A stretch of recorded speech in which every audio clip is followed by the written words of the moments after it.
Bienvenido, ministro. Muchas gracias a ustedes. Ahora sí vamos de lleno en la entrevista. Y le pongo este caso porque el tema de la chica que repite el patrón psicológico, ¿no?, que crece en un hogar violento y que busca a un novio violento, de alguna manera también debería ser uno de los objetivos del Ministerio de Educación a través del currículum escolar, ¿correcto? Se ha hablado de la igualdad de los géneros. Usted en algún momento fue un poco crítico respecto a eso, pero ¿cómo analiza esta situación y cómo se puede enmarcar en una política nacional de educación? Bueno, yo creo que la educación debe promover el respeto mutuo, la convivencia pacífica en un marco de tolerancia y respeto tanto de los varones entre los varones como entre los varones y las mujeres. Y en este caso, creo que estas cosas no debieran ocurrir y deben sancionarse. Y desde la educación nacional y en el currículo nosotros promovemos una educación en valores y un respeto irrestricto a la integridad de la mujer. A partir de ahí, ¿cuál sería la diferencia entre la gestión de Marilu Martens, y la que está emprendiendo Idel Wexler? Bueno, yo creo que Marilu Martens ha hecho un buen trabajo, ha iniciado una serie de evaluaciones e hizo lo máximo posible por afrontar el problema huelguístico. ¿Fracasó en el intento? Bueno, yo creo que a pesar del esfuerzo, los resultados nos indican que no fueron suficientes. ¿En algún momento fue crítico con la gestión de Marilu Martens? Sobre todo al contrario, al contrario, yo he apoyado el esfuerzo del Ministerio por adelantar el incremento a octubre. Yo planteaba el incremento a octubre, que no estaba en la agenda ni del Ministerio de Educación ni de los dirigentes gremiales.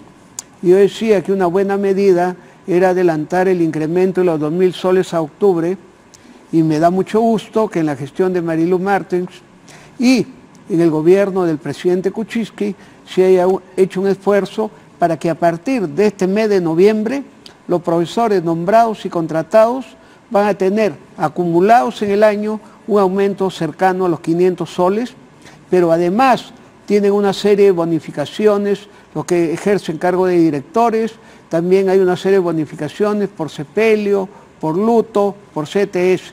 Y a partir del próximo año, en un esfuerzo muy grande del gobierno del presidente Kuczynski y de la ministra Mechi Arauz, el Ministerio de Educación está previendo cerca de 2.400 millones para atender el aumento de haberes flat en la primera escala magisterial, las bonificaciones y los aumentos diferenciados por ascensos. Estamos hablando de los ingresos de los profesores, pero yendo nuevamente al tema de fondo, al tema del currículo escolar. Usted en marzo de 2017 criticó la palabra identidad de género en este currículo y dijo que ese enfoque para niños o niñas podía servir u orientar a la homosexualidad. Es decir, si se asumía que un niño o una niña nacía así, pero que culturalmente adquiría finalmente las atribuciones o las cualidades femeninas o masculinas, esto podía prestarse a una invitación a la homosexualidad, como si la homosexualidad fuese cultural y no una cosa que viene con el individuo de nacimiento. Mira, yo quiero precisar, Mávila, que en el año 2004, cuando yo era viceministro, nosotros promovimos la igualdad de oportunidades para varones y mujeres en la denominación que hablamos equidad de género. Y cuando el currículo escolar se reafirmó en el 2009, también fue en el respeto mutuo y la igualdad de oportunidades, la igualdad de derechos para el varón y las mujeres. Cuando ha venido este diálogo, yo he seguido defendiendo el currículo y este tema de igualdad de oportunidades. Sin embargo, dije, como dijeron muchos expertos, que habrían algunas expresiones que se podían precisar. Y esta expresión la corrigió la señora Martens, de tal manera que ella inclusive ha hecho muchos cambios, como decir, algo que le sugerimos, que lo que tiene que ver con la sexualidad humana es un proceso de conocimiento, de comprensión y valoración de la sexualidad humana, integrando 3 dimensiones: la biológico-reproductiva, la socioafectiva y la ético-moral. De tal manera que estos ajustes que en algún momento se plantearon ya se hicieron en el currículo escolar. ¿Usted considera que la homosexualidad es algo que se adquiere culturalmente? Yo lo que creo es que la sexualidad no se enseña. Es decir, reconoce que el que nació homosexual la sexualidad es homosexual. Se da en un marco de la diversidad humana, donde en una educación que respeta la pluralidad y la diversidad humana, debe respetar, mejor dicho, debe promover que no haya discriminación de ningún tipo, por raza, por color de piel, por situación económica, y mucho menos debe haber discriminación porque una persona tiene tal o cual orientación sexual. En ese sentido, ¿usted estaría de acuerdo en una iniciativa legislativa para finalmente aprobar el matrimonio igualitario, el matrimonio de dos personas de un mismo sexo? Bueno, es una alternativa muy controversial, pero yo estoy por el respeto de los derechos de los varones y las mujeres. ¿Y de los homosexuales? Por supuesto. Bien, pasemos de nuevo al tema de educación. Se ha reunido con varias facciones del SUTEP. Usted, uno de los primeros anuncios que hizo fue: me reuniré con los que están inscritos en el Ministerio de Trabajo y con los otros. ¿Cómo resolver ese dilema, que es algo que no pudo hacer Marilu Martens en su momento, porque evidentemente ella se pegó a la regla y a la formalidad? ¿Cómo resolver la informalidad y evitar que se produzca una huelga como la que sufrimos? Mira, yo he dicho que al Ministerio de Educación ha llegado un maestro a aula. Yo he sido 34 años maestro público y maestro privado. He llegado a ser director del Colegio León Pinelo, he trabajado en Talara, en Comas, en Independencia, en Magdalena, y conozco la realidad de los maestros. En ese marco, creo que había que abrir el diálogo a todos los actores sociales y educativos. Me voy a reunir con los padres de familia, con empresarios, me he reunido con la ASUP, pero también con la ANUP, con los dos sectores de rectores de las universidades, y también me he reunido con los representantes del SUTEP, del Comité Ejecutivo Nacional, que son la organización reconocida oficial, pero también tenía que reunirme con los maestros que representan nuevo liderazgo dentro del magisterio. Y las reuniones fueron de cortesía, de protocolo, y después se quedaron con mis viceministros y mi coordinador de diálogo educativo para escucharlos. De tal manera que este esfuerzo del gobierno por mejorar las condiciones laborales, por fortalecer la carrera pública magisteriales y abrir el diálogo para escucharlos y atenderlos, yo creo que debe ser valorado por los dirigentes para que el año escolar termine bien y no se afecte por ningún motivo la alteración de clases, que al final los perjudicados son los niños y jóvenes de menores recursos. En estas reuniones también ha participado el dirigente Pedro Castillo. Sí, yo lo he recibido y lo he saludado, como he recibido al señor secretario del SUTEP oficial, y también, si es necesario, me voy a reunir con el dirigente regional del Cusco. Ahora, ¿cómo resolver una eventual huelga o una eventual protesta? Porque las demandas en educación siempre son permanentes, hay muchas cosas que atender en el sector. Cuando de repente llega un pliego del CEN y llega otro pliego de un SUTEP regional, ¿cómo se hace para atender dos pliegos que pueden ser en el caso distintos? formal, el SUTEP del CEN nacional es con quien hay que conversar formalmente, porque así lo establecen las leyes laborales del Ministerio de Trabajo. En el caso de los otros dirigentes que representan a regiones, en la reunión, por una gentileza del señor ministro de Trabajo, hubo un director nacional que les ha explicado cómo deben formalizarse. Esa ya es una tarea que les corresponde a ellos y no claro. Al Ministerio de Educación, y lo tienen claro. Para proseguir cualquier diálogo tienen que formalizarse. Pero lo que yo quiero es dirigirme a mis colegas maestros, que el gobierno del presidente Kuczynski está haciendo un gran esfuerzo. El incremento de 2.400 millones para mejorar el haber básico de nombrados y contratados, bonificaciones, aumentos diferenciados por ascenso, nombramiento de profesores, además de otros beneficios, creo que están siendo valorados por los maestros, y estoy seguro que cualquier llamado que sería, a mi modo de ver, fuera de lugar, no será escuchado por los maestros y terminaremos bien el año escolar. Quiero aprovechar para decir que hemos dado instrucciones a las direcciones regionales que aquellos maestros que se les ha descontado el haber y están recuperando clases, porque esa es nuestra primera prioridad, tienen que reintegrarles el dinero por las horas recuperadas.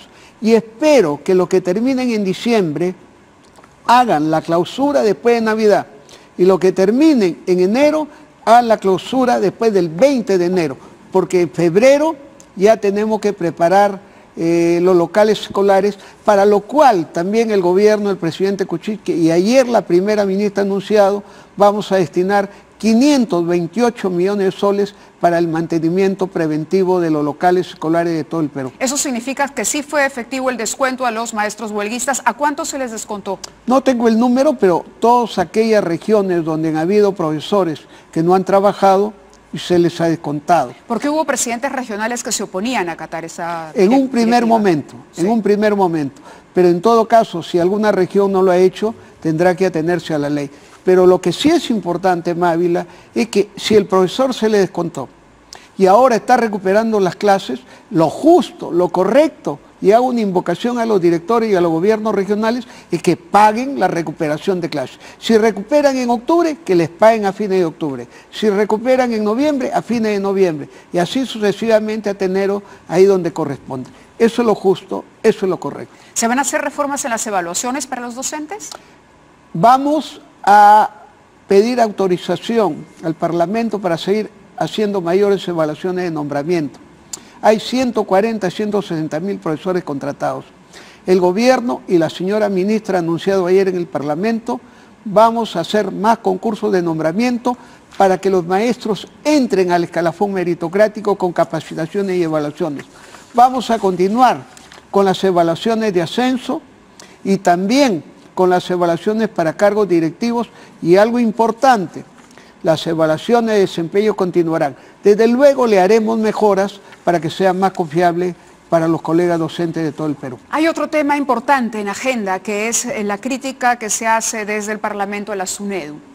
¿No? Hay congresistas que, algunos dicen por intereses particulares, están criticando la SUNEDU, que restaría, también según críticos, la autonomía de la universidad privada. Y es más, se está pidiendo incluso la cabeza de la señora que está a cargo de la SUNEDU. Por acá tengo el nombre. Lorena Macías. Lorena, ella es. Quiero informarte. ¿Qué va a hacer el ministro de Educación para resolver esto? Porque ya no está el señor Saavedra, ya no está Martens, la cartera de Educación ha sido sumamente criticada por el Congreso, está en la mira permanentemente. ¿Qué va a pasar si de pronto se le exige al ministro un cambio de esta naturaleza o una reforma de la superintendencia?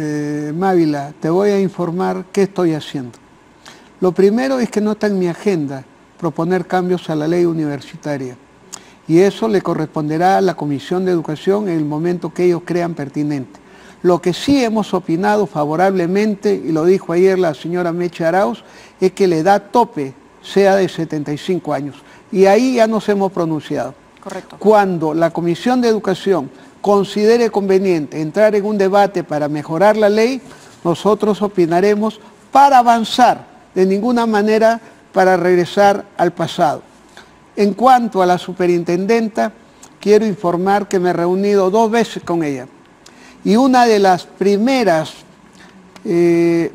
resultados de esta conversación productiva, cordial, para mejorar los trámites de licenciamiento, es que en menos de 15 días se han licenciado 4 universidades, y posiblemente a mediados de noviembre hayan 2 universidades públicas. Se está acelerando el trabajo. ¿Qué era la crítica que usted había hecho? Y se está disminuyendo el burocratismo, y hay la buena voluntad de que este proceso avance. Por otro lado, quiero indicar que mi apertura es con todas las universidades, porque hay que escucharlas. No es verdad que solo me he reunido con ASUP, me he reunido con ANUP, que es una asociación de universidades públicas que apuesta por la ley universitaria.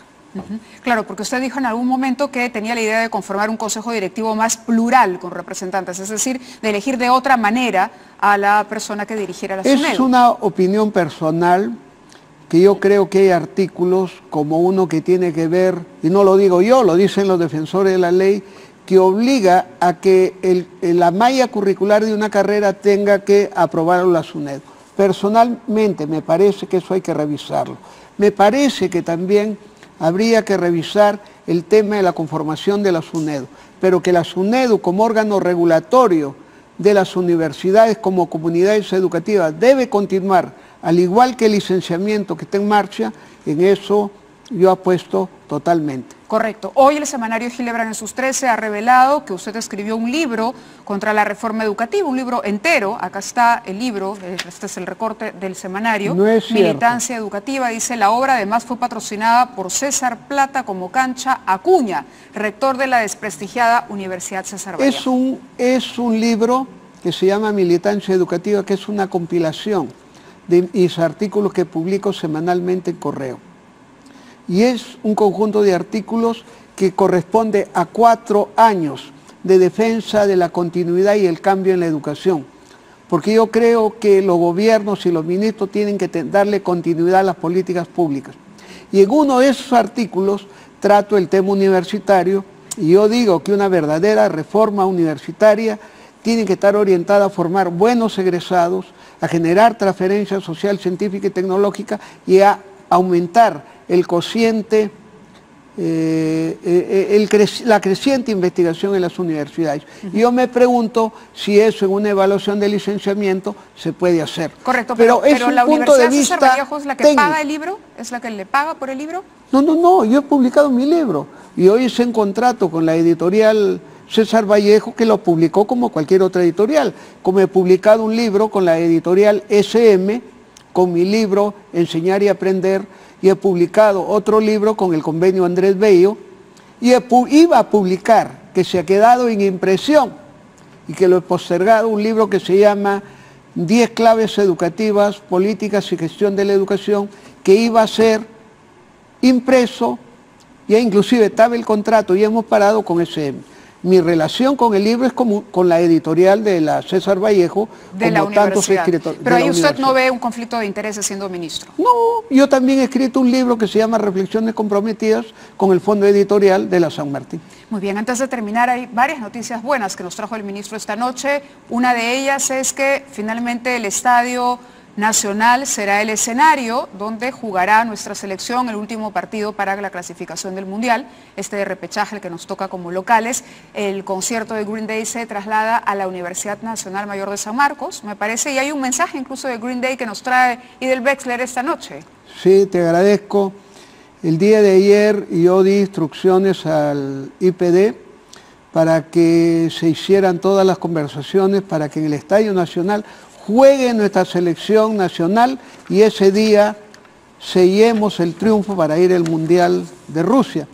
Y bueno, ayer dimos a conocer que los empresarios del evento, inclusive la banda, ha expresado su opinión a favor de la bicolor y el concierto se llevaría a cabo el día 15 en el Estadio San Marcos. Correcto. Y el 14, el gran partido triunfal de nuestra selección peruana. Pero quiero anunciar algo más.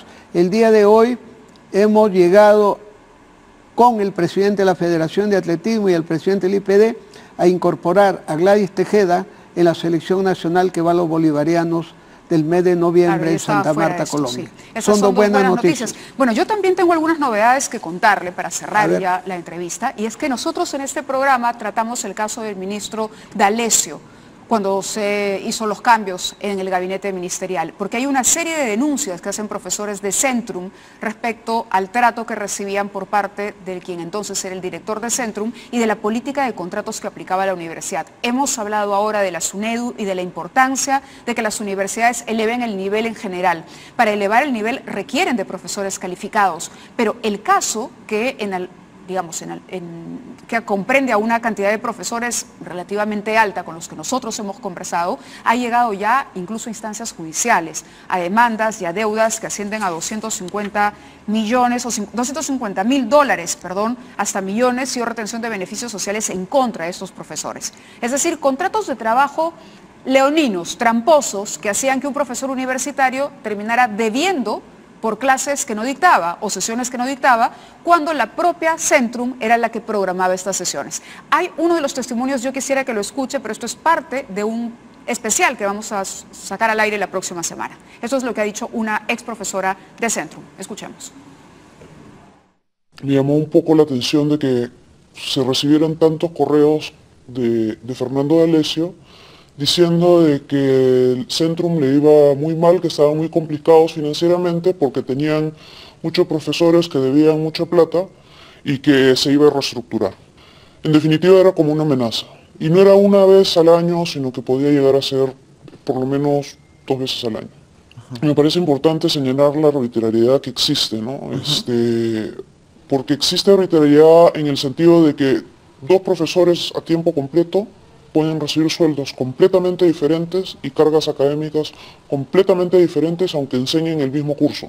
Había un montón de profesores que dictaban cualquier cosa con tal de poder cumplir con las sesiones y habían otros que sobrepasaban su carga en el contrato. O sea, si al profesor le pagaban en el contrato por 100, no lograba dictar 150 o cumplir con 150 o 200, o sea, ese 50 o 100 adicional era un pago adicional para ese profesor. Entonces empiezan a surgir las preguntas, ¿no? De, bueno, ¿por qué a ese profesor se le asigna tanto más cuando hay otros que no han logrado cumplir con una carga académica que la Católica, no porque el contrato se firma con la Católica, se supone que te contrató?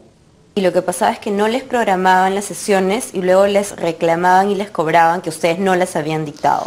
Los reclamaban a través de esos correos. Correos firmados por Fernando D'Alessio. Fernando D'Alessio firmaba esos correos. No, el problema es de que siempre estaba la amenaza de que, bueno, si te asignaron 100 sesiones y no cumpliste con las 100 sesiones y renuncias, tienes que pagar lo que te falta, supuestamente.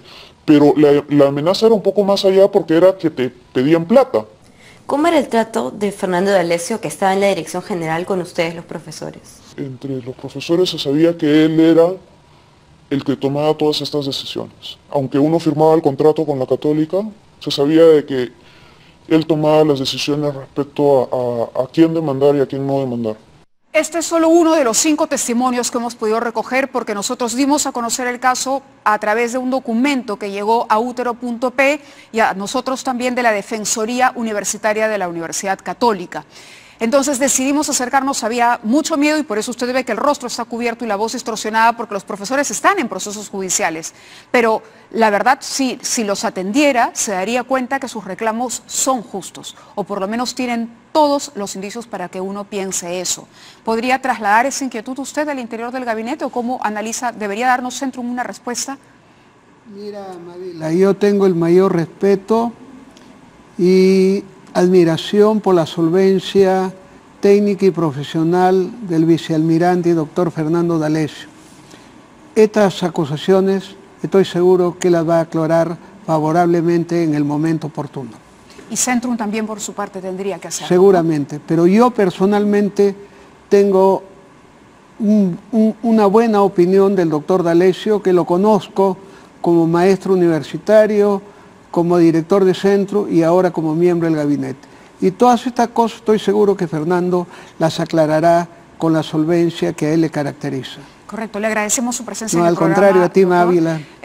Gracias al ministro Beckler por haber estado con nosotros y ustedes no se pierdan la próxima semana un reportaje completo donde hablan más profesores de Centrum y relatan todas estas experiencias, no solamente el tema de los contratos abusivos, sino del maltrato personal que recibían, según ellos afirman, de quien entonces era director de Centrum, el hoy ministro de Salud, Fernando D'Alessio.